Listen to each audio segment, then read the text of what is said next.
Hello, welcome to my channel. Today I will be reviewing for you an African violet called Blue Tail Fly. It was hybridized by Jim Dates. He is very well known in the African violet world as the first hybridizer of African violet wasp varieties, those that have wasp flowers and the bustle leaves. He is the author of such famous wasps as the Martian, lunar lily, celery, and of course the star of today's episode, Blue Tail Fly. I got this plant from Bloom Lovers in Canada as a young plug about 6 months ago in August 2019. Blue Tail Fly is described as a semi-miniature variety with medium green bustle-back foliage. The bustle-backs are the parts of the leaf that grow on the back and they curl to the center of the leaf stem. The younger leaves, here's the bustle back that hasn't opened yet. Some of them, the younger leaves, they have the portions of the bustle back that are kind of open, and then some of them have the closed bustle back like that. They're very whimsical, very special, and truly unique leaves. This is my second wasp variety, and I have been admiring its unusual leaves along with those of her wasp body, Gecko's Angelic Vespa. Here they are together, and I got both of these from Bloom Lovers, and I was very excited that they were available.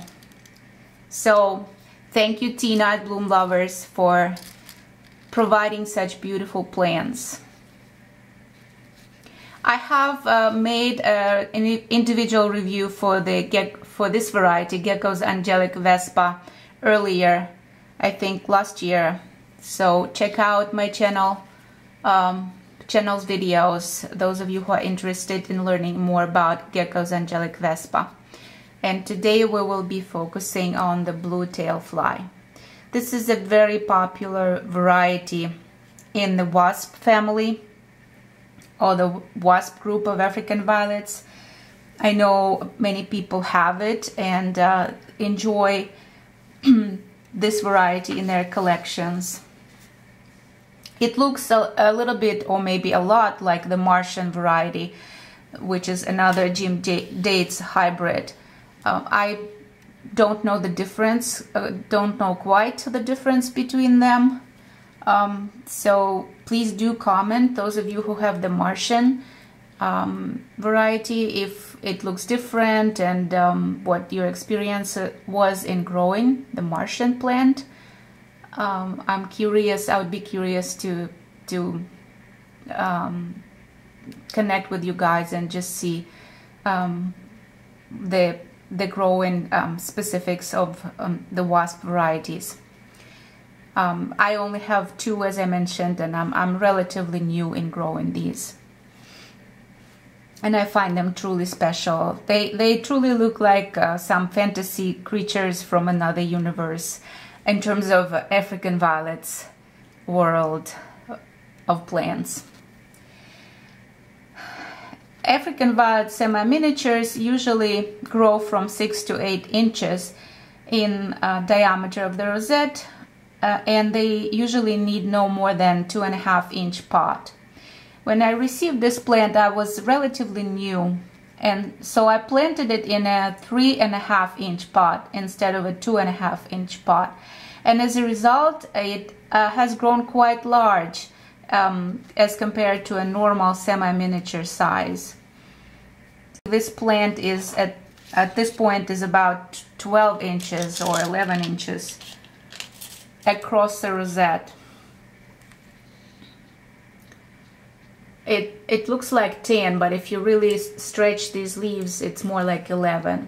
It may have to do with the long leaf stems, because they're such unusual leaves, and long, they have long petioles or leaf stems, so that might be contributing to the larger size than normal semi-miniature variety has.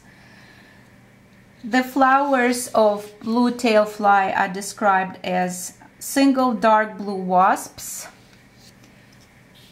They're very beautiful, intense color of very dark blue to blue purple.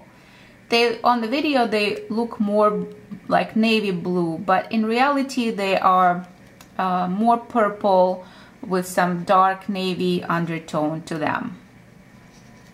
And the shape of the wasp blooms is very different from the shape of regular African violets that can be either pansy shaped or star shaped.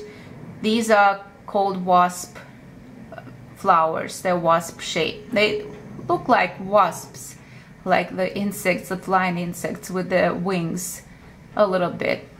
I think that's where the name wasp blooms comes from.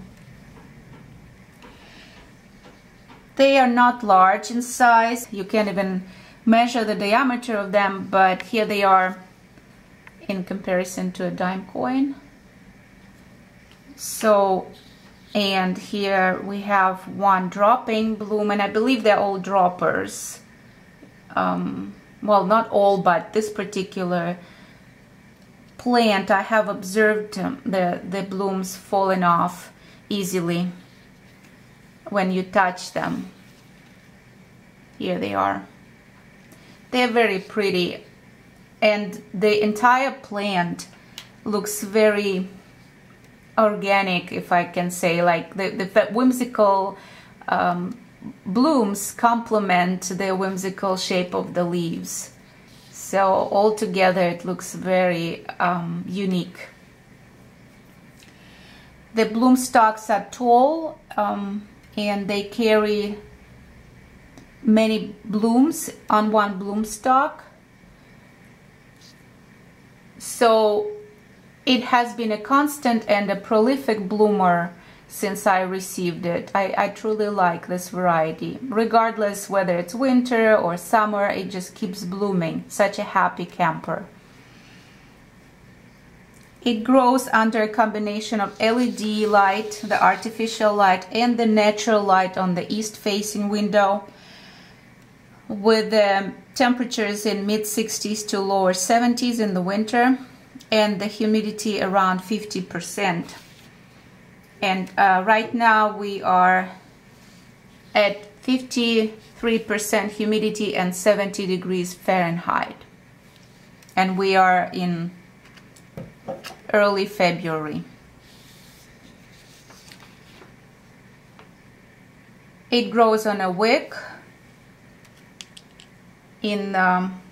See, the blossoms keep dropping as I touch it, but that's okay. I don't mind the dropping flowers. That's totally fine. And it's such a profuse bloomer that it doesn't really count if you just drop. It just drops one bloom.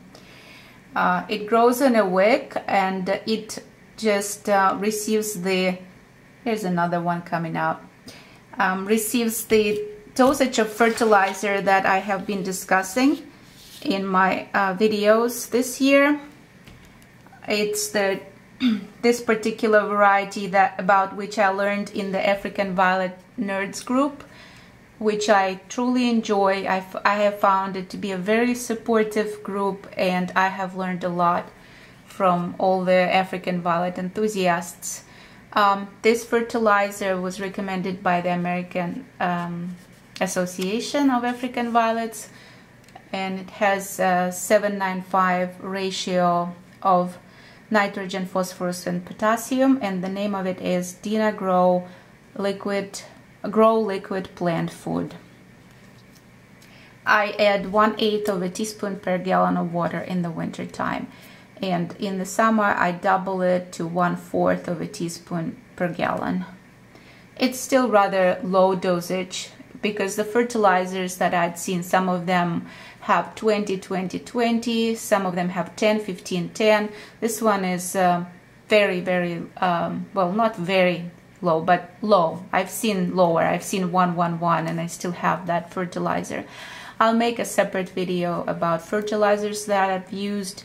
Stay tuned for that, and I'll discuss what the ratios are and how it influences the plants in my growing experience. So in the meantime, here it is again, blue tail fly, and very unique, beautiful wasp variety by Jim Dates. I hope you enjoyed it. I certainly love this variety, and I plan on keeping it in my collection. Thank you so much for joining me today. If you like this video and would like to stay tuned for my future videos, please subscribe, and I will see you again on the next episode of my African Violet reviews.